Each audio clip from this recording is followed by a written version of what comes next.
I'm Beth. And I'm Lucy. And we're XX Science. So today we're going to talk about a little something that's it's been on the news lately. It's been all over Twitter.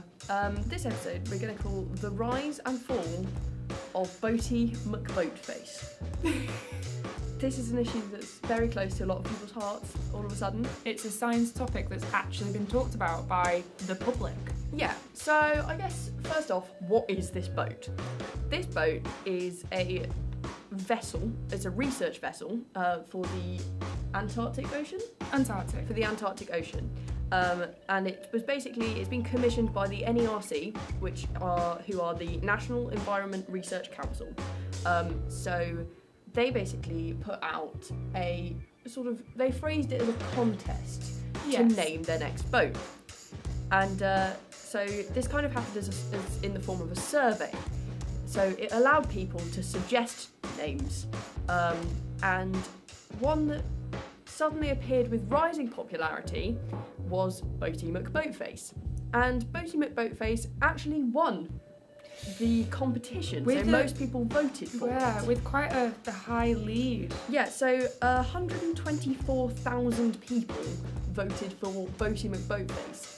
That's not including Britain. all of the other names suggested as well. So a lot of people voted in this. It was actually something in science that really caught the attention of the general public, and I think it really it made people very excited, the idea that they could be involved in science in this way. So the problem with it was that the research vessel hasn't been named Boaty McBoatface. They didn't listen. It has been named the Sir David Attenborough. Yes.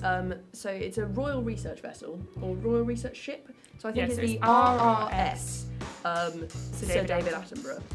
And that was the fourth choice overall. So they did pick one in the top 5, just not the one with the majority. So you might be asking, why does this matter? Why does Boaty McBoatface matter? Why does the fact that the boat's not actually called Boaty McBoatface matter? It's funny. It is funny. And it matters because of the effect of interactions between scientists and the public.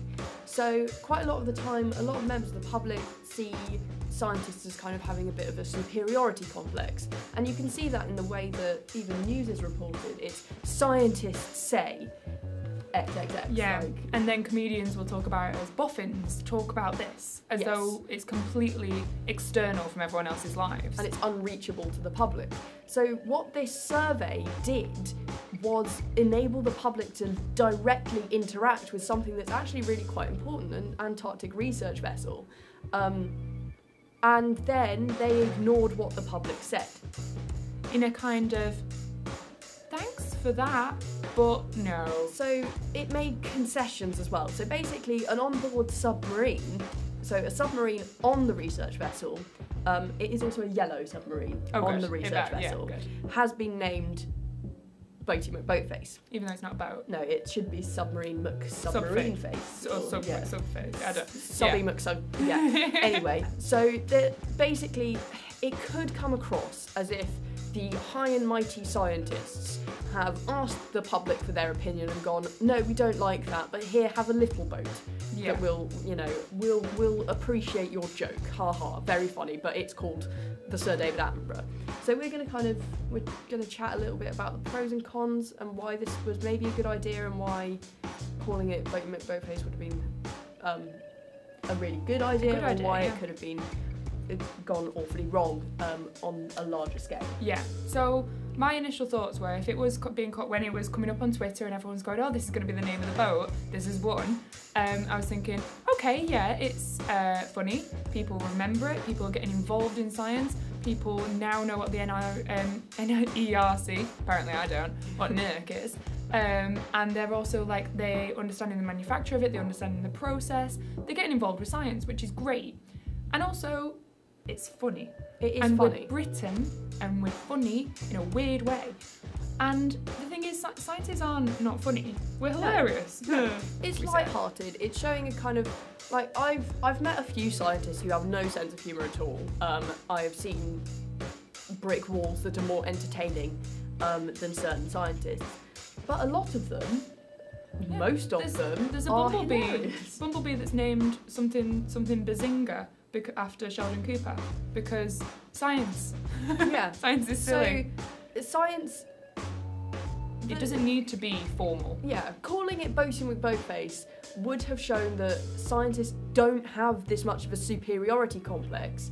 But does that mean that deliberately ignoring Boaty McBoatface proves that scientists do have a superiority complex?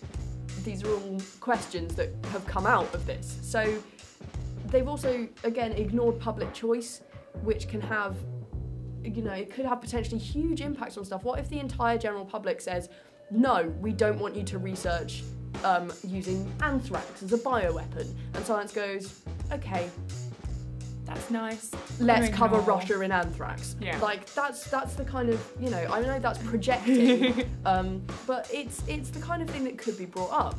Exactly, and also the idea that scientists aren't listening to us and aren't listening to the public might cause people to go, well, how do I know that they're really, doing things right? How do I know that they're working for us? How do I know antibiotics are still good? How do I know many different things that we will cover in great detail later in episodes? How do I know that these are okay? So it's a really important thing that they've not been listened to. So this could cause great public mistrust between scientists and, great public mistrust for scientists. But you've also got to think about what would have happened if we'd called it Boaty McBoatface that could be negative. So first off, I just want to say I'm quite happy that the name is David Attenborough, the Sir David Attenborough, because it was his birthday, he turned 90, he has been highly influential to me personally, to Lucy as well. Me massively, Yeah. Incredibly influential, and I think to almost every biologist, everybody's very, very excited by anything that ever comes out by him. So it's also, he's so important for just science communication in general, and he is such a great link to the public. He's been described as a national treasure, and to have a national treasure who is a scientist is incredible. Really important. Yeah. And he's not, he's not a lab scientist either. He's showing another side to science. So I'm happy that it has been called the Sir David Attenborough.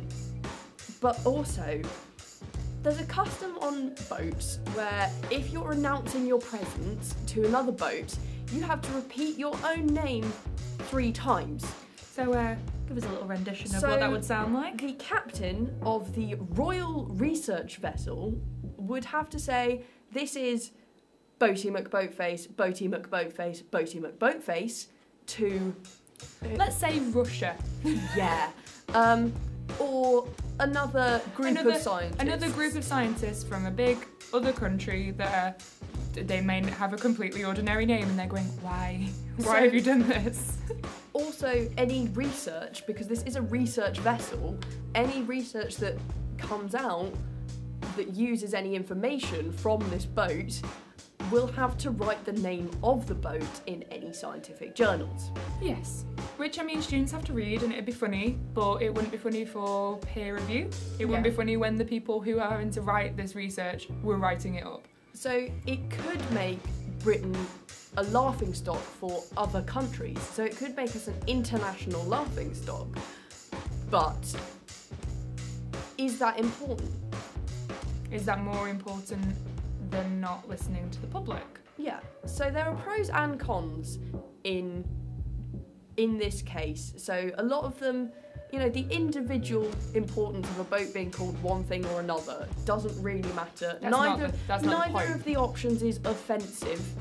It could have been awful. Yeah, it could have been something horrible. And to be fair, a lot of the other suggestions were boat-based puns. Hilarious ones. Usain Boat is one. What was one of them? The boaty thingy. The boaty thingy. The big metal boaty thingy. Yeah, the big metal boaty thingy. There was Boatimus Prime, and the RSS It's Bloody Cold Here. Yeah, so they could have been a lot sillier. It could have been a lot more serious as well. There was that one that was a suggestion after a girl who has terminal cancer. so that would have been a big deal for her family. So there's all sorts of spectrum on this kind of poll. So it's really the reactions of scientists and government members involved in this.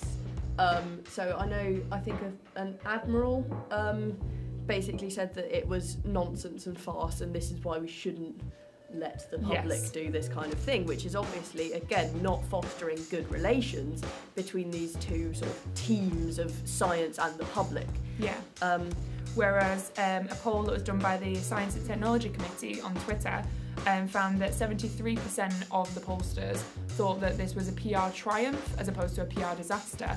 But then again, you have to acknowledge that that will be biased because the people who were in the poll had to be following science and technology, so they may have invested interests anyway. Yeah, but that's another thing, is has the controversy behind it, has the fact that science ignored it actually raised even more awareness? It's really elevated of its science profile. in general, because I mean, if it had been named Boaty McBoatface, it would have been called Boaty McBoatface and it would have gone off on its research, and we would have heard from it occasionally and gone, oh, we named that one, okay. Yeah. But now it's the controversial research vessel that was misnamed, by the government against the public's will. That everybody's going to carry on calling Boaty McBoatface. Yeah, because people are going to refer to it as Boaty McBoatface anyway. It's become shockingly ingrained in our culture already. It's become an actual real life meme. Like, it's a meme already everywhere. Companies are naming their products Cheesy McCheeseface, Train McTrainface. Yeah, I swear I've seen it come up in an advert for something. It's infected the public mind. Yeah, that can only be good for science. You'd think. People talking about science, to me, can only be good. And honestly, we're Britain. Nobody gets our humour anyway. Yeah. So there's the argument that any publicity is good publicity. There's the argument that science needs to take itself less seriously. There's also the argument that even though we might think science needs to take itself less seriously, internationally, people might not feel the same way. So there's pros and cons to the situation, and we'd really love to know what you think about it. Do you think that the way that the government has reacted is appropriate because they're the ones who kind of have to, they have to say, this is our boat, Boaty McBoatface. Here, America. Here, China. Look at our boat. Or do you think it's not fair that they've not listened to the people that they are governing? Yeah. And maybe you could tweet us with what you might have called it. Whether you agree with Boaty McBoatface, whether you agree with Sir David Attenborough, or whether you'd have called it something completely different, and what that would be. I think Sir David Attenborough, I think that would probably be my biggest choice, then the Steve Backshall. Or the Rosalind Franklin, actually. Yeah. Because she needs something named after her. So, let us know your opinions in the comments below, on Twitter at XX_science, on Facebook at /XX Science. I've been Beth. I've been Lucy. And we've been XX Science.